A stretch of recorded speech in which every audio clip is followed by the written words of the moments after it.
വീണ്ടും സ്കൂളിലേക്ക് പോയി തുടങ്ങിയപ്പോൾ കുട്ടികൾക്ക് ആഴ്ചയിൽ പനിയും കഫക്കെട്ടും എന്ന രീതിയിലായി മാറുന്നുണ്ടോ എങ്കിൽ അറിയുക, നിങ്ങളുടെ കുട്ടിയുടെ രോഗപ്രതിരോധ ശേഷി വളരെ കുറവായതിനാലാണ് ഇങ്ങനെ സംഭവിക്കുന്നത്.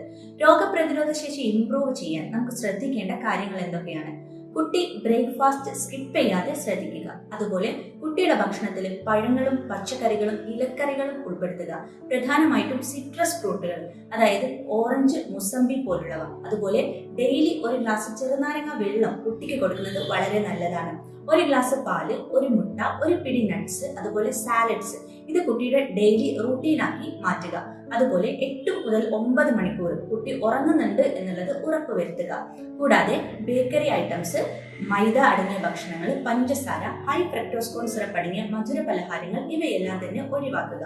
കുട്ടി ഭക്ഷണം കഴിക്കുന്നതിന് മുമ്പേയും വാഷ്റൂം യൂസ് ചെയ്ത ശേഷവും കൈകൾ നന്നായിട്ട് കഴുകുന്നുണ്ട് എന്നുള്ളത് ഉറപ്പുവരുത്തുക. നന്നായിട്ട് വെള്ളം കൊടുക്കുക. ഈ ഒരു രീതിയിൽ കുട്ടിയുടെ രോഗപ്രതിരോധ ശേഷി ഇംപ്രൂവ് ചെയ്യാൻ സാധിക്കുന്നതാണ്.